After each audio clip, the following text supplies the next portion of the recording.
और बच्चों कैसे हो? ठीक हो तुम लोग? अरे बहुत दिन हो गए, तुम लोगों को वीडियो नहीं अपलोड कर पाए। क्लास चालू हो चुके हैं और दिन भर पढ़ाना पड़ रहा है, तो दिन भर पढ़ाने की वजह से समय नहीं मिल पा रहा है। लेकिन आज एक ऐसा टॉपिक हिमालय है जिसका हमने नक्शा भी बनाया है और सारे डीपली चीज़ बताए हैं। इस लेवल का है कि पीसीएस लेवल तक के किसी एग्जाम में तुम्हें हिमालय की दिक्कत नहीं होगी। और मैं चाह रहा हूँ कि कुछ बच्चे जो हमारे पास नहीं आ पा रहे हैं वो कम से कम इसको क्लियर कर लें। ठीक है बच्चों, तो इसको अच्छे से पढ़ो और तैयारी बड़ी ज़बरदस्त करो। पैट आने वाला है, बताओ ना पैट के बारे में। अगला वीडियो देखो, हम पैट के बारे में तुम लोग को देंगे, कुछ जल्दी देंगे और पैट के बारे में तुम लोग समझाएंगे। ठीक है, आज थोड़ा हिमालय के बारे में समझा रहे हैं, थोड़ा ध्यान से सुनो। तो अब एक लाइन सुनाते फिर पढ़ाते हैं। ठीक, कुछ भी असंभव नहीं जो सोच सकते हो वो कर सकते हो। कुछ भी असंभव नहीं जो सोच सकते हो वो कर सकते हो, और वो भी सोच सकते हो जो आज तक तुमने नहीं किया। कोशिश ऐसी करो कि कब हारते हारते जीत जाओ तुम्हें पता ही ना चले। ठीक है, तो थोड़ा मेहनत करिए आप लोग। एक लाइन और सुन लो। हौसलों के तरकस में कोशिश का वो तीर जिंदा रखो, हार जाओ चाहे जिंदगी में सब कुछ, मगर फिर भी जीतने की उम्मीद जिंदा रखो। ठीक है मेरे बच्चों, और जान जाओ जिन्हें अकेले चलने का हौसला होता है एक दिन उनके पीछे काफिला होता है। ठीक है, ये सब चीज़ें सुनाते हैं कि थोड़ा सा हमारे बच्चे जब पढ़ना स्टार्ट करें तो थोड़ा सा एक्टिव मोड में आ जाए। ठीक है, और समझाते हैं। देखो आज हम हिमालय के बारे में बताएंगे। हिमालय का नक्शा देखो तुम्हारे सामने, एक तरह से पूरे भारत का नक्शा बनाया। मैं भौतिक स्वरूप पढ़ा रहा था बच्चों को, तो अभी मैंने एक पार्ट हिमालय के बारे में तुम लोग को समझाएंगे। ठीक है, ये चीज़ें हैं, इसके बारे में भी मैं नक्शा ही बनाऊंगा तुम लोग को। ठीक, थोड़ा ध्यान देना। हम जिस हिमालय की आज तुमको पढ़ाने वाले हैं उस हिमालय के बारे में, ये तुम्हारा जो जम्मू कश्मीर का हिस्सा है, ये जो जम्मू कश्मीर का तुम्हारा हिस्सा है, इस हिस्से के बारे में तुम्हें हम बताने वाले हैं। ठीक है ना, इस हिस्से के बारे में तुम्हें हम बताने वाले हैं। ठीक, तो इस हिस्से में थोड़ा सा जान जाओ हिमालय किसे कहते हैं। पहले तो हिमालय के बारे में जानो, हिमालय की उत्पत्ति कैसे हुई है। इसका एक क्वेश्चन भी आता है। प्लेट विवर्तिका सिद्धांत के अनुसार, प्लेट विवर्तिका सिद्धांत के अनुसार हिमालय की उत्पत्ति दो महाद्वीपों के टकराने से हुई है। अब ये दो महाद्वीप कौन से थे तो ध्यान देना। एक ये अंगारा लैंड था, अंगारा लैंड था, ठीक है ना, और एक जो तुम्हारा था वो गोंडवाना लैंड था, गोंडवाना लैंड था। एक अंगारा लैंड था, एक गोंडवाना लैंड था। ठीक है ना, इस दोनों के बीच में यहाँ पर टेथिस सागर हुआ करता था। कौन सा सागर हुआ करता था? देखो मैं यहाँ नक्शा बनाया हूँ, टेथिस सागर हुआ करता था। टेथिस, ये क्वेश्चन आ चुका है। हिमालय पहले क्या था? एक टेथिस सागर था। क्या हुआ? प्लेट विवर्तन के कारण ये प्लेट दोनों आपस में टकरा गए, यानी ये दोनों महाद्वीप आपस में टकरा गए, और जब टकराए तो इसका जो जल है वो टेथिस सागर जल है स्थल पर आ गया, और स्थल पाने से एक पर्वत का निर्माण हो गया जिसका नाम था हिमालय पर्वत। ठीक है, एक चीज और जानो, जब ये गोंडवाना लैंड अंगारा लैंड से टकराया तो गोंडवाना लैंड के कई टुकड़े बट गए। इसी एक टुकड़े का एक भाग है दक्षिण अमेरिका, एक भाग है अफ्रीका महाद्वीप, एक भाग है ऑस्ट्रेलिया महाद्वीप, और एक भाग जिस पे तुम रहते हो। और ये कई बार एग्जामों में क्वेश्चन पूछा गया है कि आप भारत में रहते हो, किस में पड़ता है? तो गोंडवाना लैंड में पड़ता है। ठीक है बेटा, और एक और चीज बता दें, अभी तुम लोग को विश्व का नक्शा भी किस दिन पढ़ाएंगे, महाद्वीप पढ़ाएंगे तो समझा देंगे। एक अल्पाइन पर्वत समूह है, अल्पाइन पर्वत समूह। ये अल्पाइन जो पर्वत समूह होता है ये यूरोप महाद्वीप के आल्प्स पर्वत से प्रारंभ होता है और दक्षिणी चीन सागर तक जाता है। तो एक ऐसी लंबी पर्वत श्रृंखला है जो इस तरह जाती जाती है। इसी श्रृंखला के अंतर्गत हिमालय पर्वत श्रेणी आता है, इसीलिए बोला जाता है हिमालय पर्वत श्रेणी किस समूह के अंतर्गत आता है? तो यह बोलोगे अल्पाइन समूह के अंतर्गत आता है। ठीक है, अब आते हैं हिमालय के बारे में बताते हैं। हिमालय के बारे में जब हम बात करते हैं तो सबसे पहले ध्यान से एक बार और सुन लो। प्लेट विवर्तिका के सिद्धांत के अनुसार हिमालय की उत्पत्ति दो महाद्वीपों के टकराने से हुई है। दो महाद्वीप कौन कौन? अंगारा लैंड और गोंडवाना लैंड। अंगारा लैंड चीन वाला हिस्सा हो गया, गोंडवाना लैंड भारत वाला हिस्सा हो गया, और बीच में टेथिस सागर उठ के क्या बन गया? हिमालय पर्वत बन गया। ठीक है, और एक और बड़ी अच्छी चीज बता रहे हैं, जो गोंडवाना लैंड था जब ये अंगारा लैंड से लड़ा तो इसके कई भाग टूट गए, जैसे बताया दक्षिण अमेरिका, अफ्रीका, ऑस्ट्रेलिया, ये बीच वाला हिस्सा जिसमें हम लोग रहते हैं। और ये इसके टूटने से बीच में जो रिक्त स्थान बच गए वहीं पर हिंद महासागर का निर्माण हो गया। तो जिस समय हिमालय का निर्माण हुआ उसी समय हिंद महासागर का निर्माण हुआ, और हिमालय विश्व की सबसे नवीन पर्वतमाला है और हिंद महासागर भी सबसे नवीन है। ठीक है ना, अब देखो आगे क्वेश्चन। हिमालय विश्व की नवीनतम पर्वतमाला है, कश्मीर से लेकर अरुणाचल प्रदेश तक। अब इसका थोड़ा सा गुरुजी नक्शा बनाएंगे, थोड़ा समझना है इसको। ठीक है ना, ये तुम्हारा जम्मू कश्मीर का हिस्सा हो गया। ठीक है ना, ये इस तरह आता है और फिर ये इस तरह चढ़ता है, और ये तुम्हारा पूरा नेपाल चला जाता है, और ये फिर इस तरह जाता है। ठीक, यानी यहां से हिस्सा बता रहे हैं, यहां से हिस्सा, ठीक है। ये हिमालय पर्वत यानी यहाँ से जम्मू कश्मीर से, ये पूरा जम्मू कश्मीर ले लो और लास्ट में कन्याकुमारी है, वहां अरुणाचल प्रदेश तक, ये पूरा फैला क्या है तुम्हारा, हिमालय पर्वतमाला है। ठीक है ना। हिमालय विश्व की नवीनतम मोर्दान पर्वतमाला है, कश्मीर से अरुणाचल प्रदेश तक, कश्मीर से लेकर पूरे अरुणाचल प्रदेश तक। ठीक है ना। कश्मीर से अरुणाचल प्रदेश तक फैला, यह 2500 किमी तक लंबा है, 2500 किमी लंबा है। ठीक है ना। और एक बहुत अच्छी चीज बताते हैं तुम लोग को, थोड़ा ध्यान देना, 2500 किमी तक लंबा है और इसकी जो औसत मोटाई है वो पूर्व की ओर 150 किमी है और पश्चिम की ओर, पूर्व की ओर 150 किमी है और पश्चिम की ओर 500 किमी। ठीक है। ये इसमें बन नहीं पा रहा है, मैं यहां बना के तुमको दिखाता हूं। ठीक है। यहां पे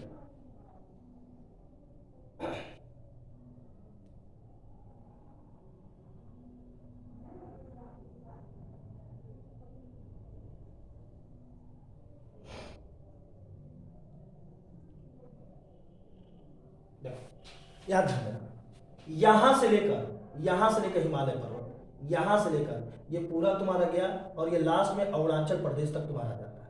ठीक है ना। यहां से प्रारंभ होता है और यहां पे समाप्त होता है। ठीक है ना। यहां पे जहां प्रारंभ होता है वहां पर एक पर्वत है जिसका नाम है नंगा पर्वत। कौन सा पर्वत? नंगा पर्वत। ठीक है ना। और लास्ट में जो ये पर्वत है उसका नाम है नामचा बरवा। कौन सा पर्वत? नामचा बरवा। तो जो हिमालय पर्वतमाला है वो नंगा पर्वत से लेकर नामचा बरवा के बीच में फैला हुआ है। थोड़ा एक बार और बताते हैं, ध्यान सुना। हिमालय विश्व की नवीनतम मोर्दान पर्वतमाला है, कश्मीर से अरुणाचल प्रदेश तक। ये तुम्हारा हिस्सा बेटा कश्मीर का पड़ता है, तो कश्मीर से लेकर और ये हिस्सा जो तुम्हारा पड़ता है अरुणाचल प्रदेश का पड़ता है। ठीक है। ये अरुणाचल प्रदेश का पड़ता है, यानी कश्मीर से लेकर अरुणाचल प्रदेश तक कितना फैला हुआ है? 2500 किमी तक फैला हुआ है। कितना फैला हुआ है? 2500 किमी तक फैला हुआ है। ठीक। उसका देखो क्या कर रहा है, इसकी चौड़ाई पश्चिम में 500 किमी और पूर्व में 150 किमी है। तो देखो ये हमारा पूर्व पड़ता है, ये हमारा पश्चिम पड़ता है, यानी यहां पर इसकी मोटाई लगभग कितनी है? 500 किमी। और यहां पर ये उतना पतला होता गया है, यहां पर इसकी मोटाई कम हो गई 150 किमी, इसीलिए तलवार की भांति है। ठीक है ना। 150 किमी है। इसकी औसत ऊंचाई लगभग 6000 मीटर है। औसत ऊंचाई कितनी है? 6000 मीटर, यानी औसत कुल राशि का योग बटा कुल राशि की संख्या, यानी लगभग 6000 से ऊपर सारे ऊंचे पर्वत इसी पर स्थित है। ठीक है बेटा। अब हम बात करेंगे हिमालय पर्वत श्रेणी। देखो हिमालय पर्वत श्रेणी को हम दो भागों में बांटते हैं। नक्शा तुम लोग देखे होंगे, यहाँ पर गुरुजी ने बनाया है। ये ऊपर का जो हिस्सा, यहाँ से यहाँ तक का जो हिस्सा है, ये जो हिस्सा गुरुजी बताइए, ये हिस्सा, ये दो भागों में बट गया। एक ऊपर का हिस्सा जो कई श्रेणियां इसमें है और एक ये नीचे का हिस्सा, दो हिस्सों में बढ़ चुका है हिमालय। तो हम हिमालय श्रेणी को दो भागों में बांटते हैं। ठीक है ना। दो भागों में बांटते हैं। आओ बात करते हैं। देखो हम अगर इसको बीच में इस तरह डैश कर देते हैं तो यहाँ पर सबसे शीर्ष की बात करते हैं। हिमालय के श्रेणी के दो भाग हैं, पहला है ट्रांस या तिब्बत हिमालय और दूसरा है हिमालय पर्वत समूह। फिर से ध्यान सुना, हिमालय श्रेणी को हम दो भागों में बांटते हैं, पहला होता है ट्रांस या तिब्बत हिमालय और दूसरा होता है हिमालय पर्वत समूह। तो सबसे पहले हम ट्रांस हिमालय की बात करते हैं। ठीक है। ट्रांस हिमालय की जो पूरी लंबाई है बेटा वो जम्मू कश्मीर में फैली हुई है। कहाँ पर फैली है? केवल जम्मू कश्मीर तक फैली हुई है। ठीक है ना। अब हम अगर इस नक्शे को इस तरह बनाते हैं तो देखो ये कहां तक आता है, केवल अगर हम जम्मू कश्मीर तक बनाते हैं। ये जम्मू कश्मीर आपका हो गया, ये जम्मू कश्मीर। देखो जम्मू कश्मीर के शीर्ष में ऊपर एक पर्वत श्रेणी है, ये पर्वत श्रेणी जिसका नाम है बेटा काराकोरम श्रेणी। कौन सी श्रेणी? काराकोरम श्रेणी। काराकोरम श्रेणी। ठीक है ना। और उसी के बाद यहां पर एक श्रेणी है जिसका नाम है बेटा लद्दाख श्रेणी। कौन सी श्रेणी? लद्दाख श्रेणी। ठीक है। और उसी के नीचे एक और श्रेणी है जिसका नाम है बेटा जास्कर श्रेणी। कौन सी श्रेणी? जास्कर श्रेणी। तीन श्रेणियां हैं बेटा। और यही लद्दाख की श्रेणी जब तिब्बत, देखो इसके इस साइड ये तिब्बत का स्थान है, यहाँ पर जो पर्वत श्रृंखला है लद्दाख की साइड, उस पर्वत को हम कहते हैं कैलाश श्रेणी। ठीक है। थोड़ा सा ध्यान देना तुम लोग। देखो फिर से एक बार और समझा देते हैं फिर आगे बढ़ते हैं। हिमालय प्लेट विवर्तिका के सिद्धांत के अनुसार दो द्वीप जब आपस में टकराते हैं, दो महाद्वीप थे आपस में, एक था अग्राना लैंड और एक था गोंडवाना लैंड, दोनों टकराते हैं, बीच में 33 सागर है, ये ऊपर जल चला जाता है, दोनों के टकराने से वो जल ऊपर चला जाता है और 33 सागर का निर्माण हो जाता है। किससे? हिमालय पर्वत से निर्माण हो जाता है। और गोंडवाना लैंड टूटकर कई भागों में व्यक्तित हो जाता है, जैसे दक्षिण अमेरिका, अफ्रीका महाद्वीप, ऑस्ट्रेलिया बढ़ जाता है और बीच में जो जल उत्पन्न हो जाता है उससे हिंद महासागर का निर्माण होता है।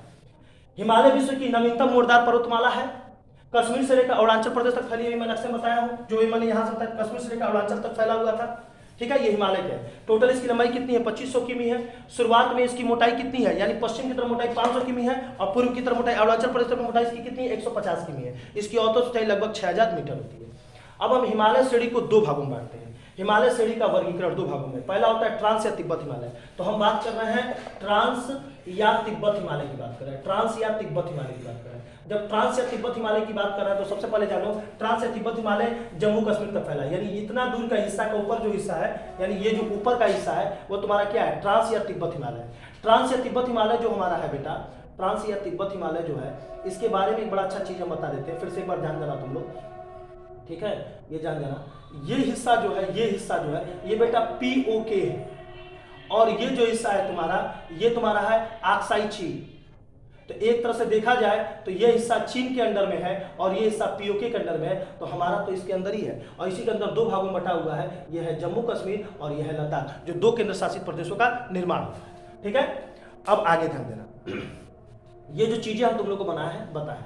अब ये जो ऊपर हमारा हिस्सा पड़ रहा है, ये जो हमारा ऊपर हिस्सा इस तरह पड़ रहा है, ठीक है, ये हमारा ट्रांस हिमालय पड़ता है, जो ऊपर का हिस्सा पड़ता है, ठीक है। उसमें सबसे ऊपर जो तुम्हारा है वो काराकोरम श्रेणी है, और इस श्रेणी की सबसे ऊंची चोटी का नाम है K2 गाडविन आस्टीन। देखो ट्रांस या तिब्बत हिमालय, इसका मुख्य विस्तार जम्मू कश्मीर राज्य में फैला हुआ है, यानी यहां से लेकर यहां तक इसका फैला हुआ है, जम्मू कश्मीर राज्य में स्थित है। इसकी लंबाई 965 किमी, 965 किमी है बेटा, ये ट्रांस हिमालय है। हिमालय की लंबाई 2500 किमी है, जो मैंने यहां से लेकर यहां तक बनाया था, ये ट्रांस हिमालय, इसकी लंबाई जम्मू कश्मीर तक ही फैली, यानी यहां से यहां तक इसकी टोटल लंबाई कितनी है, 965 किमी है। और इस भाग में वनस्पतियों का अभाव है। क्यों वनस्पति का अभाव है? क्योंकि हिम क्षेत्र है, बर्फ है, तो यहाँ पर वनस्पतियों का अभाव है। इसको 3 श्रेणियों में बांटा गया है, यानी जो ट्रांस हिमालय या तिब्बत हिमालय इसके बारे में बताया, इसको 3 श्रेणी में बांटा गया, काराकोरम श्रेणी, लद्दाख श्रेणी, जास्कर श्रेणी, 3 श्रेणी बनाया गया। तो पहला हो जाएगा तुम्हारा काराकोरम श्रेणी, ठीक है, दूसरा तुम्हारा हो गया लद्दाख श्रेणी, और तीसरा हो गया तुम्हारा जास्कर श्रेणी, ठीक है ना। 3 श्रेणियों में ये विभक्त है, ठीक है। अब आगे देखना, काराकोरम श्रेणी की बात करते हैं। यह भारत का सबसे उत्तरतम पर्वत है। देखो भारत के नक्शे में ये दक्षिण तुम्हारा कन्याकुमारी है, जम्मू कश्मीर तुम्हारा सबसे उत्तर में हमारा कौन सा पर्वत है, सबसे उत्तर में जो हमारा पर्वत है उसका नाम है काराकोरम श्रेणी, ठीक है ना। तो सबसे उत्तर में है काराकोरम श्रेणी, इसे उच्च एशिया की रीढ़ कहते हैं। बेहतरीन क्वेश्चन है, उच्च एशिया की रीढ़ किसे कहते हैं, काराकोरम श्रेणी कहते हैं। इसकी सबसे ऊंची चोटी का नाम है K2 गाडविन आस्टीन, इसकी सबसे ऊंची चोटी का नाम है K2 गाडविन आस्टीन, जिसकी लंबाई है बेटा 8611 मीटर। अगर कहा जा सकता तो विश्व की दूसरी सबसे ऊंची चोटी माउंटेन एवरेस्ट के बाद दूसरी सबसे ऊंची चोटी है, लेकिन संयोगवश ये हमारे भारत में नहीं पड़ रहा है, ये अब POK में चला गया है, तो हम इसको अपने देश में नहीं मानते हैं। अब आगे देखिए, जिसे पाकिस्तान ने नया नाम चागोरी या सागोरी रखा है, और ये POK क्षेत्र में चला जाता है, काराकोरम श्रेणी जिसकी सबसे छोटी है K2 गाडविन आस्टीन, तो पाकिस्तान जो है उसने इसका नाम रख दिया चागोरी और सागोरी। और एक और बहुत बेहतरीन क्वेश्चन, इसी काराकोरम श्रेणी में एक घाटी है, नुब्रा घाटी, जिसमें सियाचिन ग्लेशियर स्थित है, जिसका एक उपनाम है सफेद पानी। ओके बेटा, तो ये हो गया आपका काराकोरम श्रेणी। दूसरा होता है लद्दाख श्रेणी, यानी ये वाला हिस्सा लद्दाख श्रेणी, जिसका कुछ ही भाग यहाँ भी तिब्बत में चला है, जिसको हम कैलाश श्रेणी के नाम से भी जानते हैं। ये देखना लद्दाख श्रेणी काराकोरम के दक्षिण में, देखो ये काराकोरम उत्तर में, इसके दक्षिण में यहाँ पे स्थित है लद्दाख श्रेणी, ये लद्दाख श्रेणी यहाँ पर, ठीक है ना, उसके दक्षिण में स्थित है। इसकी लंबाई है 300 किमी। देखो ट्रांस या तिब्बत हिमालय की लंबाई टोटल कितनी थी, मैंने बताया ना कि टोटल लंबाई कितनी थी, 965 किमी थी, लेकिन 965 किमी टोटल थी ट्रांस तिब्बत हिमालय की, और स्पेशल अगर लद्दाख की बात करेंगे तो टोटल लंबाई कितनी है, 300 किमी है, ठीक है। इसके पूर्वी भाग में कैलाश श्रेणी है, यानी इसके जस्ट पूर्वी भाग में कौन है, कैलाश श्रेणी है, जो कहां पे स्थित है, तिब्बत में स्थित है, ठीक है ना। ये वही जगह है कैलाश मानसरोवर, जहां पे आप लोग दर्शन करने जाते हैं, ठीक है ना। तो ये देखो तिब्बत वाले क्षेत्र में पड़ता है, ठीक है।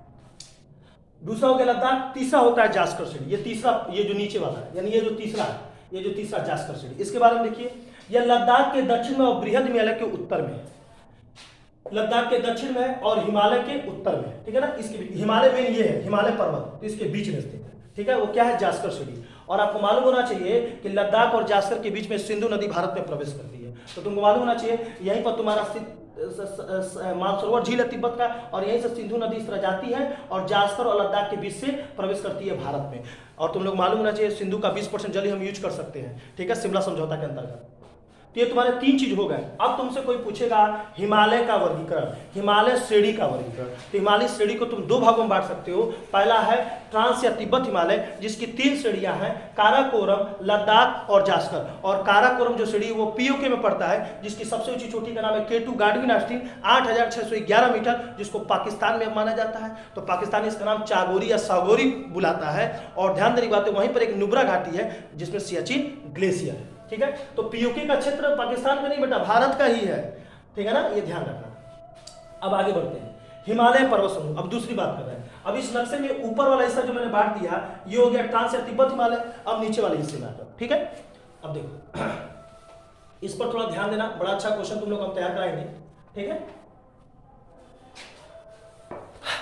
ये जो ऊपर वाला हिस्सा है तुम्हारा, ये जम्मू कश्मीर अभी मैंने बताया, उसका तो ये ऐसे चला जाता है, ये फिर ये नेपाल स्टार्ट हो जाता है, फिर नेपाल समाप्त होता है, फिर ये भूटान और फिर ये अरुणाचल प्रदेश, और यहाँ पर ये चलता है। ये तुम बताए काराकोरम सीढ़ी, लद्दाख सीढ़ी, जास्कर सीढ़ी, ये तीनों किसमें आते हैं? ट्रांस हिमालय। इनको ऊपर कर दो। अब दूसरा तो ये देखो क्या है, हिमालय सीढ़ी का वर्गीकरण दो भागों में, एक ट्रांस या तिब्बत हिमालय, दूसरा हिमालय पर्वत समूह। तो ऊपर वाला हिस्सा क्या हो गया? ट्रांस या तिब्बत हिमालय, और दूसरा जो है वह हिमालय पर्वत समूह है, हिमालय पर्वत समूह। अब इनकी बात करोगे तो कोई आपसे पूछेगा कि हिमालय श्रेणी कितने भागों में? तो हिमालय श्रेणी दो भागों में है, पहला ट्रांस या तिब्बत हिमालय, दूसरा हिमालय पर्वत समूह। हिमालय पर्वत समूह की बात करते हैं तो इसमें तीन लाइन है, तीन भाग है। देखो हिमालय पर्वत श्रेणी, यह तीन समांतर पर्वत श्रेणियों के रूप में फैला हुआ है, हिमाद्री, हिमाचल, शिवालिक। सबसे पहले बात करते हैं इसकी। देखो ये जम्मू कश्मीर से यहाँ से प्रारंभ होता है और इस तरह टर्न होते हुए ये देखो ये हिस्सा नेपाल का है, ये हिस्सा नेपाल का है, ठीक है ना। ये हिस्सा नेपाल का है और ये हिस्सा भूटान का है, और बेटा सिक्किम आपका यही है, ये आपका सिक्किम, ठीक है ना, ये सिक्किम है और ये आपका उत्तराखंड है, ठीक है। ऐसे ही आता है और ऐसे ही जाता है और ऐसे ही जाता है, लास्ट तक कहां तक जाता है? अरुणाचल प्रदेश तक जाता है, ठीक है ना। अब जैसे तुम लोग को हम बताते हैं कि जम्मू कश्मीर में नंगा पर्वत से स्टार्ट होता है, इसकी स्टार्टिंग कहां से होती है? नंगा पर्वत से स्टार्ट होता है और खत्म कहां होता है? नामचा बरवा तक खत्म होता है। नंगा पर्वत से नामचा बरवा तक फैला है, नंगा पर्वत जम्मू कश्मीर है, ठीक है ना। नंगा पर्वत जम्मू कश्मीर और नामचा पर्वत अरुणाचल प्रदेश। इस बीच में हिमालय फैला 2500 किमी तक फैला हुआ है, ठीक है ना। कितने किमी तक फैला हुआ? 2500 किमी तक फैला, और औसत ऊंचाई कितना है? 6000 मीटर है। और बड़ा बेहतरीन चीज है कि इसी पर विश्व की सबसे ऊंची चोटियां हैं, ठीक है। अब आगे देखो तो सबसे पहले हम बात करेंगे हिमाद्री की। किसकी बात करेंगे? हिमाद्री की। तो पहला लाइन जो मैंने बनाया हिमाद्री का बनाया, क्योंकि तीन समांतर श्रेणी, पहला हिमाद्री। यह हिमालय की सबसे ऊंची पर्वतमाला है, इसकी लंबाई 2500 किमी। इसकी लंबाई कितनी है? 2500 किमी, और औसत चौड़ाई कितनी है? 25 किमी है। यानी इसका मतलब ये बहुत लंबा है लेकिन इसकी मोटाई बहुत पतली है। भाई जो लंबा होता है वो पतला होता ही है। इसे बृहद हिमालय या आंतरिक हिमालय कहते हैं। तो बड़ा बेहतरीन क्वेश्चन है, ध्यान रखना। जो पहली लाइन है इसको हम कहते हैं हिमाद्री कहो, या इसको बृहद हिमालय या आंतरिक हिमालय कह सकते हो, ठीक है ना। यह नंगा पर्वत से नामचा बरवा तक फैला हुआ है। नंगा पर्वत यानी जम्मू कश्मीर और नामचा बरवा यानी अरुणाचल प्रदेश तक फैला हुआ है। नामचा पर्वत तक एक पर्वतीय दीवार के रूप में फैला हुआ है, और समझो ना ये चीन से और हमारा बॉर्डर का काम करता है, ठीक है ना। विश्व की अधिकांश ऊंची चोटी यहीं पर स्थित है, और उस चोटी के बारे में थोड़ा हम लोग समझ लें फिर आगे बढ़ते हैं। यही वो पहली लाइन है, यही गुरुजी ने बनाया। देखो ये पहली लाइन तुम्हारी स्टार्ट होती है, बृहद हिमालय इसको बोलते हैं, या हिमाद्री बोलो या आंतरिक हिमालय बोलो। ये यहाँ से प्रारंभ होती है और इस तरह देखो ये पूरा जाते हुए लास्ट में नामचा पर्वत तक जाती है, यानी नंगा पर्वत से प्रारंभ होती है। देखो इसका ये बीच में कुछ बात छुटा हुआ है, ठीक है ना। ये बात ये नंगा पर्वत से प्रारंभ होती है और लास्ट में जाती है क्या? नामचा पर्वत तक जाती है। अब इस श्रेणी में सारे ऊंचे पर्वत है। तब थोड़ा ध्यान, इस चीज को हम यहाँ बना रहे हैं, यानी यहाँ पर जो बना रहे हैं नामचा पर्वत से, नंगा पर्वत से लेकर नामचा पर्वत ये चीज आती है। और यहां पर एक हिस्सा ऐसा आता है, ये नेपाल का सीन बना रहे हैं, देखना ये नेपाल का हिस्सा हो गया, ठीक है। और नेपाल का हिस्सा ये हो गया, और यहाँ पे तुम्हारा क्या है? उत्तराखंड है, और यहाँ पे तुम्हारा सिक्किम है। आपको मालूम चाहिए यहाँ से लेकर यहाँ तक उत्तर प्रदेश फैला हुआ है, ये आपका बिहार है, और ये आपका नीचे से पश्चिम बंगाल है, ठीक है। अब ध्यान दीजिए, ये है नेपाल। तो जैसे ही आप आगे बढ़ते हो तो सिक्किम में एक चोटी है, सिक्किम में एक ऊंची चोटी है जिसका नाम है हिमाचल प्रदेश में जो चोटी उसका नाम है नंदा देवी। और ध्यान दीजिएगा, और सिक्किम में जो एक चोटी है उसका नाम है कंचनजंगा। अब देखिए हिमालय की सबसे ऊंची चोटी का नाम है माउंटेन एवरेस्ट, जो नेपाल में है, यहां पर स्थित है। नेपाल यहां पर स्थित है, ठीक है। नेपाल में स्थित है माउंट एवरेस्ट। अब यहां पर तुम ये समझोगे,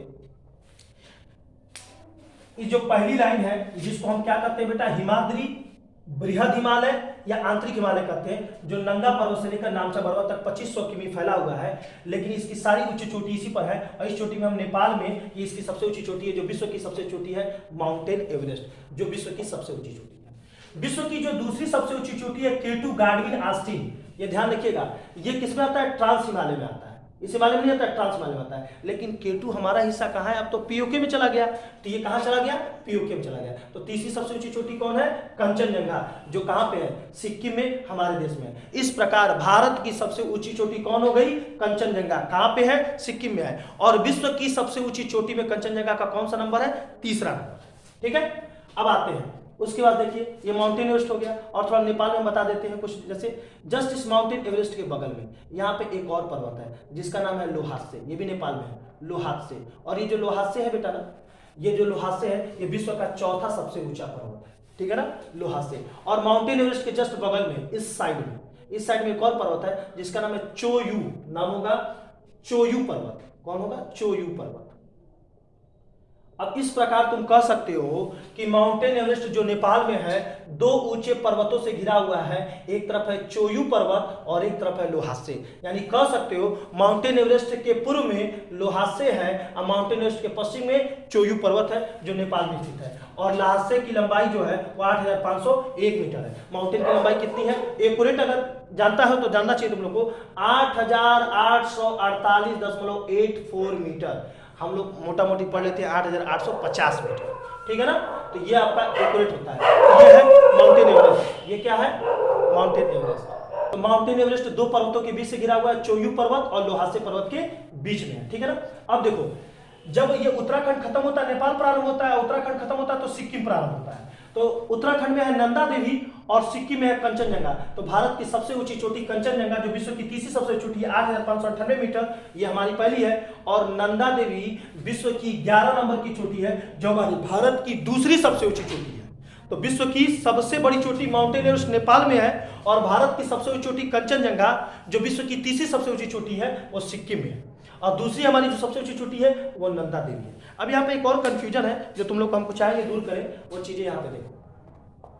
वो चीजें ये है तुम्हारा बेटा कि विश्व की सबसे ऊंची चोटी है माउंट एवरेस्ट, माउंट जो अभी मैंने लिखा है यहाँ पर माउंट एवरेस्ट, लेकिन ये कहाँ पे है, नेपाल में है, ठीक।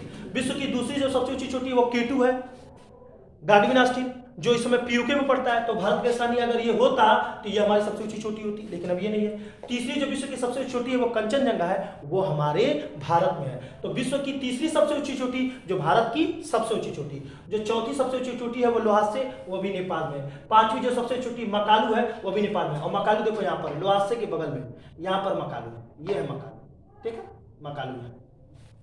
उसके बाद से धौलागिरी, कौन है, धौलागिरी। धौलागिरी जो पर्वत है वो 6वें नंबर का पर्वत है, धौलागिरी बेटा, यहाँ धौलागिरी, ये है धौलागिरी, ठीक है।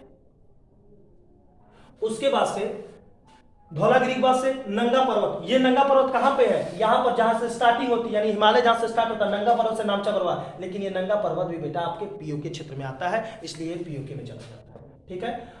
उसके बाद से अन्नपूर्णा है, ग्रेसेब्रम है। तो आप एक तरह से बोल सकते हो विश्व के टॉप 10 चोटियां जो है जिनकी ऊंचाई 8000 मीटर से ऊपर है, उसमें विश्व का नंबर 1 का पर्वत, ध्यान दीजिएगा, नंबर 1 का, नंबर 4, नंबर 5, नंबर 6 और नंबर 8 कहां पे है, नेपाल। नंबर 1 पर माउंटेन एवरेस्ट, नंबर 4 पर लोहासे, नंबर 5 पर मकालू, नंबर 6 पर धौलागिरी और नंबर 8 पर अन्नपूर्णा। कहां पे है, नेपाल में। मैंने सब लिख दिया है, देखो कहां पे, ठीक है। अब आगे ध्यान देना। दूसरा चीज, नंबर 2 का और नंबर 7, नंबर 2 कौन है, K2 गाडविन ऑस्टिन, और नंबर 7 कौन है बेटा, नंबर 7 है नंगा पर्वत। ये दोनों किस में चले जाते हैं, POK में, ठीक है। और नंबर 3 वाला भारत में है, कंचनजंगा, जो भारत की सबसे ऊंची चोटी है। और नंबर 11 नंबर पे है नंदा देवी, जो भारत की दूसरी सबसे चोटी है, जो उत्तराखंड में है। और जानते हो 9वें और 10वें पे कौन है, 9वें पे ग्रेसेब्रम है, जो पाकिस्तान की सबसे ऊंची चोटी है, और 10वें पे गोसाई थान है, जो चीन की सबसे ऊंची चोटी है। ये तुम लोग को हमने बनाया हुआ है। तो ये तुम्हारा क्या था, हिमाद्री, यानी जो सबसे ऊंची चोटी है उसके बारे में तुम लोग बताया। तो समझ में आया होगा तुम लोग को। अब अगला स्टेप आओ, अब थोड़ा सा समझ लेना ध्यान से, ठीक है ना। अब लास्ट ही है, देखो ये जो मैंने जम्मू कश्मीर के बाद से ये बनाया था, ये नेपाल आपका पड़ गया बेटा, और ये भूटान, और फिर ये अरुणाचल प्रदेश, ठीक है। देखिए अभी मैं तुम लोग को समझाया हूं, थोड़ा ध्यान देना इस पे। अभी मैं तुम समझाया हूं जो ऊपर का हिस्सा है वो ट्रांस हिमालय है, 3 चीज मैंने बताया, काराकोरम, लद्दाख और जास्कर। उसके नीचे जो आता है वो हिमालय पर्वत समूह है, जिसमें पहली लाइन जो है उसको हम कहते हैं बृहद हिमालय। बृहद हिमालय, आंतरिक हिमालय या हिमाद्री, जो नामचा बरवा से लेकर और नामचा बरवा है, नंगा पर्वत से लेकर नामचा बरवा है, जम्मू कश्मीर से अरुणाचल तक 2500 किमी तक फैला हुआ है। इसी की चोटी में ये नेपाल वाला हिस्सा जो तुम लोग को बताया है, अभी हम इसके बारे में तुम लोग को समझाएं, ठीक है। दूसरी जो लाइन है उसको हम कहते हैं हिमाचल, ठीक है ना। क्या कहते हैं? हिमाद्री बाद हिमाचल। हिमाचल देखो इसे मध्य या लघु हिमालय कहते हैं, ये दूसरा है बेटा देखो। लेकिन ये कई श्रेणियों में बटा हुआ है, देख रहे हो, इस तरह बटा हुआ है, इस तरह बटा हुआ है, इस तरह बटा हुआ है, इस तरह बटा हुआ है, इस तरह बटा हुआ है, कई श्रेणियों में बटा हुआ है। इसको दूसरे वाले को कहते हैं हम मध्य हिमालय या लघु हिमालय या हिमाचल हिमालय कहते हैं। तो पहला वाला आपका कौन हो गया? पहला वाला जो लाइन बनाए थे हम, ये पहला वाला लाइन देखो, 3 लाइन है इस पे हम समझा देते हैं, तुम लोग को समझ में आ जाएगा, ठीक है। ध्यान देना, पहली वाली जो लाइन मैंने इस तरह बनाई थी, ये इस तरह जाता है और ये लास्ट तक जाता है। ये जो होता है तुम्हारा, ये अभी मैं तुम लोग को समझाया, फिर से बता देता हूँ। ये है नंगा पर्वत जो जम्मू कश्मीर में है, ये लास्ट में जो तुम्हारा नामचा बरवा जो अरुणाचल प्रदेश में है। ये टोटल 2500 किमी है। पहली है जिसको बृहद हिमालय, हिमाद्री या आंतरिक हिमालय कहते हैं। दूसरी जो चोटी, दूसरा जो श्रेणी है, दूसरी श्रेणी कौन है? हिमाचल श्रेणी, जिसको मध्य हिमालय या लघु हिमालय कहते हैं। वो देखो इस तरह बना होता है, इस तरह, ठीक है। यह जाकर यहाँ से पतला हो, ठीक है। ये कई भागों में देखो बटा हुआ है, कई भागों में बटा हुआ है, तो इसकी श्रेणी नाम है, जैसे इसका नाम है पीर पंजाल श्रेणी, पीर पंजाल श्रेणी, ठीक है। इसका नाम है धौलाधर श्रेणी, धौलाधर श्रेणी। इसका नाम है मसूरी श्रेणी, कौन सी श्रेणी? मसूरी श्रेणी। इसका नाम है महाभारत श्रेणी, महाभारत श्रेणी, ठीक है। और इसका नाम क्या है? इसका नाम है नागा टिम्बा श्रेणी, नागा टिम्बा श्रेणी। अब देखिए, जम्मू कश्मीर वाले क्षेत्र में जो मध्य या लघु हिमालय है उसको हम क्या कहते हैं? पीर पंजाल श्रेणी। आगे बढ़ोगे, हिमाचल प्रदेश वाला क्षेत्र पड़ेगा तो उसको तुम धौलाधारी श्रेणी बोलोगे। उत्तराखंड में आएगा तो उसको मसूरी श्रेणी बोलोगे। नेपाल में जाता है मध्य या लघु हिमालय तो उसको हम क्या बोलते हैं? महाभारत श्रेणी। और जब वो अरुणाचल और असम में जाता है तो उसको क्या बोलते हैं? नागा टिम्बा बोलते हैं, ठीक है ना। इसे मध्य लघु हिमालय कहते हैं। इसकी औसत ऊंचाई 80 किमी, यानी औसत चौड़ाई, यानी बहुत मोटा है, चौड़ा है। वो 25 किमी पतला लंबी दीवार की तरह था, ऊपर वाला बाह्य हिमालय, लेकिन बाह्य का बृहद हिमालय। और यह जो है 80 किमी चौड़ा है। इसकी औसत ऊंचाई 3700 से 4500 मीटर है, बहुत हाईएस्ट नहीं है, मीडियम है।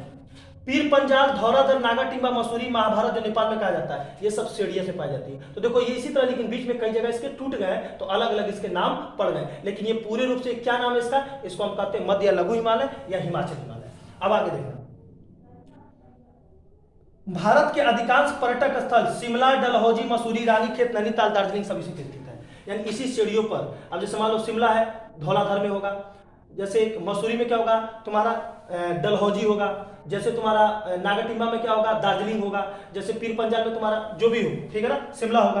तो शिमला, डलहौजी, मसूरी, रानीखेत, नैनीताल, दार्जिलिंग सब इसी पर पर्यटक स्थल स्थापित है। कोई पूछेगा जितने भी पर्यटक स्थल है वो कहाँ पे स्थापित है, तो बोलोगे मध्य या लघु हिमालय में स्थापित है, ठीक है ना। अब राज्य के हिसाब से देख लो, ये लगभग तुम्हारा पड़ता है हिमाचल में, ये उत्तराखंड वाला क्षेत्र है, ये जम्मू कश्मीर वाला क्षेत्र है, ये मध्य महाभारत हिमालय नेपाल वाला क्षेत्र है, और ये नागा टिम्बा अरुणाचल वाला क्षेत्र है, असम वाला। तो जो जैसे दार्जिलिंग बोला तो दार्जिलिंग पड़ता है पश्चिम बंगाल में, असम से सटा हुआ है, यानी वो नागा टिम्बा श्रेणी में आता होगा। जैसे हमने बोल दिया मसूरी तो उत्तराखंड वाले क्षेत्र में आता होगा, जैसे हमने बोल दिया शिमला धौलाधर वाले में आता होगा, ठीक है। ये सब पर्यटक स्थल इसी पे मौजूद है। और एक बहुत बेहतरीन चीज तुम लोग बताते हैं, ध्यान देना, इस श्रेणी के ढालों पर कोड़ीदार वन है, और इस श्रेणी के ढालों पर, यानी जो नीचे ढाल है वहां पर कोड़ीदार वन है, या जो बीच में टूटे हुए भाग है वहां पर घास के मैदान है, ठीक है ना। अब ये ऐसे क्षेत्र हैं जहां पर कोड़ीदार वन है, भाई गैपिंग है, बीच में छूट गया है, जहां पर स्थल आ गया वहां पे घास के मैदान जम गए हैं, पेड़ पौधे जम गए हैं, ठीक है ना। अब देखो, इस श्रेणी के ढालों पर कोड़ीदार वन तथा छोटे छोटे घास के मैदान पाए जाते हैं, जिसे कश्मीर में मर्ग, यानी पीर पंजाल श्रेणी में ऐसे क्षेत्र, पीर पंजाल श्रेणी के ऐसे क्षेत्र जहां पे घास और कोड़ीदार मैदान है उसको हम क्या कहते हैं? मर्ग, ध्यान दीजिएगा, मर्ग। और आगे देखना, और उत्तरांचल में उसको बुग्याल या प्यार, और मध्यवर्ती भागों में दुआर और दीन, और मसूरी वाले क्षेत्रों में उसको क्या कहते हैं? दुआर और दून, दुआर और दून, ठीक है ना। दुआर यानी द्वार और दून कह सकते हैं, द्वार और दून, ठीक है ना। अब ध्यान रखना, मर्ग क्या है? पीर पंजाल श्रेणी का ऐसा क्षेत्र जहां पर घास के मैदान पेड़ पौधे हैं, तो उस जगह को हम क्या कहते हैं? मर्ग कहते हैं। तो वहीं पर एक जगह है गुल, वो वहां पे सब पेड़ पौधे हैं, तो गुल के आगे लग गया मर्ग, तो बन गया गुलमर्ग। तो गुलमर्ग क्या हो गया? एक ऐसा जगह पर्यटक स्थल जहां पे पेड़ पौधे सब हैं, सब कुछ है, प्राकृतिक चीजें हैं, सब कुछ। जैसे हरिद्वार आ जाओ, हरिद्वार, हरि का द्वार, यानी उत्तराखंड में हरि कोई गांव होगा, कोई जगह होगा, और उसमें द्वार क्यों जुड़ गया? क्योंकि वो ऐसा क्षेत्र है जहां पर कुड़ीदार वन और घास के मैदान है, तो साथ में द्वार जुड़ गया तो हरिद्वार हो गया। जैसे दून, उत्तराखंड की राजधानी है देहरादून, तो दून वहां पर कोई गांव होगा, कोई शहर होगा, पुराने जमाने में कोई कस्बा होगा, और साथ में उसमें दून क्यों जोड़ दिया गया? क्यों? क्योंकि वह ऐसा क्षेत्र है जहां पर, अभी बताया, जहां पर कुड़ीदार वन और घास के मैदान है। ठीक है बेटा, तो ये हो गया। अब यहाँ पर जब मैं पढ़ा रहा था तो एक क्वेश्चन हमको थोड़ा सा मिला, वो तुम लोग को बताते हैं। ये जो पीर पंजाल सीढ़ी मैंने ऊपर बनाया है, देखो स्टार्टिंग में पीर पंजाल सीढ़ी है, ये पीर पंजाल सीढ़ी, क्योंकि ये भाग है किसके? मध्य या लघु हिमालय के। तो पीर पंजाल सीढ़ी पर दो तुमको इस तरह के दर्रे मिलेंगे। कल मैं तो वीडियो तो नहीं बता पाऊंगा, लेकिन कल मैं बच्चों को पढ़ाऊंगा। दो दर्रे हैं, एक दर्रा तुम्हारा ये जो पड़ता है रोहतांग दर्रा पड़ता है, और ये जो दर्रा पड़ता है वो बनिहाल दर्रा पड़ता है। ये वही बनिहाल दर्रा है जिस पर जवाहर सुरंग स्थित है। तो क्वेश्चन बोलता है पीर पंजाल सीढ़ी पर स्थित बनिहाल दर्रे में ही जवाहर सुरंग गुजरती है। तो जवाहर सुरंग किस दर्रे में है? बनिहाल दर्रे में। बनिहाल दर्रा किस सीढ़ी में है? पीर पंजाल सीढ़ी में। पीर पंजाल सीढ़ी किस में है? तो बोलोगे मध्य या लघु हिमालय। एक और है रोहतांग दर्रा। रोहतांग दर्रा कहां पे है? रोहतांग दर्रे से सतलज नदी भारत में प्रवेश करती है। तो रोहतांग जो दर्रा है वो पीर पंजाल सीढ़ी का ही हिस्सा है, पीर पंजाल सीढ़ी का ही हिस्सा है। और ध्यान देने की बात है, रोहतांग दर्रे लाहौर को नहीं मनाली को लेह से जोड़ती है, मनाली को लेह से जोड़ती है। जैसे ये जो तुम्हारा है बनिहाल दर्रा जम्मू से श्रीनगर को जोड़ता है, तो मनाली से लेह को जोड़ती है। दर्रा का मतलब क्या होता है? दो पर्वतों के बीच की भूमि को दर्रा कहते हैं, और इसी को हम रोहतांग दर्रे को लासू का ढेर कहते हैं। क्या कहते हैं? लासू का ढेर कहते हैं। अब क्यों लासू का ढेर कहते हैं? तो बहुत पहले मैंने बच्चों को पढ़ाया था कि ऐसे पर्वत जिसके आसपास बर्फीले क्षेत्र, उसको क्या कहते हैं? उसको कहते हैं क्या कहते हैं? ग्लेशियर का मैदान। और जो ग्लेशियर का मैदान होता है उसके आसपास का क्षेत्र कैसा होता है? दलदली होता है। तो दलदली में होने के कारण इसको लासू का ढेर भी कहते हैं। ठीक है, चलो, तो तुमको दो पढ़ा दिए, अब लास्ट इसको पढ़ लो। शिवालिक जो तीसरा होता है, ये तीसरा कौन है? इसके नीचे वाला, ये शिवालिक। ये भी इस तरह आता है और इस तरह जाकर जुड़ जाता है, लेकिन शिवालिक नहीं होता है। जैसे ये सबसे ऊंचा है, ये मध्य है, ये एकदम छोटा है। और ये बड़ा अच्छा क्वेश्चन है, ये हिमालय पर्वत का नवीनतम श्रृंखला है। तो हिमालय पर्वत की नवीनतम श्रृंखला शिवालिक सीढ़ी जो नीचे वाली होती है, ये बहुत पतली होगी, बहुत छोटी होगी, एकदम नवीन है। ठीक है ना? और इसके बारे में बहुत अच्छा है, ये जो आता है ना, ये नेपाल के तटवर्ती इलाकों में, यानी उत्तर प्रदेश के तटवर्ती इलाकों में गुजरता है। ठीक है ना? अब जैसे मान लो ये तुम्हारा नेपाल है, ध्यान देना, ये तुम्हारा नेपाल है, ये तुम्हारा नेपाल, ये तुम्हारा उत्तराखंड है, तुम जानते ही हो, ये तुम्हारा सिक्किम है, ये जानते हो, ये तुम्हारा उत्तर प्रदेश है, ये तुम्हारा उत्तर प्रदेश है। उत्तर प्रदेश छोटा होगा, चलो उत्तर प्रदेश नक्शा तो पढ़ाएंगे, ये उत्तर प्रदेश होगा तुम्हारा। ठीक है ना? ये उत्तर प्रदेश हो गया, और ये तुम्हारा बिहार। अब ध्यान देना, ये जो पहली लाइन गई है ये कौन सा है? बृहद हिमालय, जो इस तरह चली गई है। ठीक है? दूसरा जो है मध्य लघु हिमालय, जो इस तरह गई है, जो नेपाल में महाभारत के नाम से जाती है। और तीसरा जो शिवालिक है वो एकदम तटवर्ती इलाकों में आती है। तो कुछ कुछ उत्तर प्रदेश के भागों से भी गुजरते हुए इस तरह निकल जाती है। तो उत्तर प्रदेश के भागों से भी कुछ कुछ टच करके तटवर्ती इलाकों में जो नेपाल सटे हुए हैं उससे गुजरती है। नेपाल से कौन कौन सटा हुआ है? महाराजगंज, सीतापुर, ये सब पढ़ाएं तुम लोग को, आगे बताएंगे। महाराजगंज, सीतापुर, श्रावस्ती, बलरामपुर, बहराइच। ठीक है ना? अब देखो शिवालिक, इसे बाह्य हिमालय भी कहा जाता है, जो हिमालय का दक्षिणतम सीढ़ी है। जो हिमालय का दक्षिणतम सीढ़ी है, ये हिमालय का दक्षिणतम सीढ़ी है, ये हिमालय का दक्षिणतम सीढ़ी है।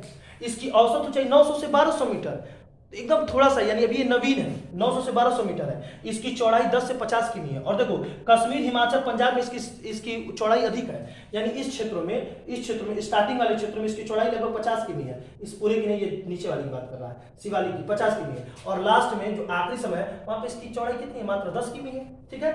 और बहुत ही बेहतरीन क्वेश्चन है, स्टैंड अप क्वेश्चन है बेटा, 10 से 50 किमी तक है। कश्मीर, हिमाचल, पंजाब में सीढ़ी अधिक है। इसे गोरखपुर के समीप डुडवा सीढ़ी या चुरमुरिया सीढ़ी भी कहते हैं। यानी उत्तर प्रदेश के वो तटवर्ती क्षेत्र, महाराजगंज, गोरखपुर वाला क्षेत्र, उस क्षेत्र में जो शिवालिक पहाड़ी है, हिमालय का वो जो सबसे आखिरी वाला है, वो वाला हिस्सा गुजरता है, उसको हम वहाँ पे डुडवा सीढ़ी या चुरमुरिया सीढ़ी के नाम से भी जानते हैं। ठीक है ना? तो आप कह सकते हैं, आप अगर गोरखपुर में है तो आप हिमालय पर हैं। ठीक है? और जम्मू कश्मीर में इसको जम्मू पहाड़ी, और अरुणाचल प्रदेश में डाफला, मिरी, आबो और मिसिसिपी की पहाड़ी के नाम से जाना जाता है। तो यह आपका टोटल कंप्लीट गुरुजी आपको बता दिए। देखो नेपाल का नक्शा बनाए थे, तो इसमें चोटी है, जैसे जो माउंटेन एवरेस्ट है, माउंटेन एवरेस्ट वो चोयू पर्वत और लोहासे पर्वत के बीच में स्थित है। बड़ा बेहतरीन क्वेश्चन है। माउंटेन एवरेस्ट दो पर्वतों के बीच में है, चोयू पर्वत और लोहासे पर्वत के बीच में है। और ध्यान देने की बात है, नेपाल का आखिरी इधर से पर्वत है मकालू पर्वत, और स्टार्टिंग पर्वत है आपी हिल भीमल पर्वत। और ये तुम्हारा उत्तराखंड में तुम्हारा नंदा देवी, और इस कारण में तुम्हारा कंचनजंगा, जो हमारे भारत में है। समझ में आया? अच्छा लगा? तो एक बार रिपीट करना, इसको आप डिस्क्रिप्शन में हम फोटो डाल देते हैं, अगर तुम लोग नोट बनाओगे तो कर लेना। अब सारे बच्चे तो हम बता नहीं पा रहे हैं, तो आप लोग इसकी तैयारी करिए, और फिर आगे चलकर कोई अच्छा और भी हमको टॉपिक लगता है तो बेटा कोशिश करें, समय नहीं मिल पाता, अभी पढ़ा के खाली हुए हैं, फिर मैं अपलोड उसको करूँगा। आप लोग पढ़िए, और पैट के बारे में देखो, मैं 2-4-10 दिन में एक वीडियो तुम लोग देता हूँ, बड़ी अच्छी चीज़ है। 59,000 वैकेंसी केवल इसी के थ्रू होंगी बेटा, समझना 11 साल बाद इतनी वैकेंसियाँ हो रही हैं, और जो बच्चे 4-5 साल से लगे हुए हैं, घबराना मत मेरे बच्चों, अब ये समय तुम लोग का है। जो लड़का पक गया है वो तो टूटेगा, आज नहीं तो कल होगा ही कंप्लीट, और कोई घबराने की जरूरत नहीं है। एक लाइन और सुना दे, कुछ भी हाँ चलो एक और लाइन सुना देते हैं, सुन लो फिर छुट्टी करते हैं। अंकित कंप्लीट हो गया? ठीक है, एक लाइन और सुना देते हैं, सुन लो। किसी को कहना है कहने दो, अपना क्या जाता है, ये वक्त वक्त की बात है, वक्त सभी का आता है, ठीक है ना, तुम्हारा भी वक्त आएगा। खुश रहो, अच्छे से रहो।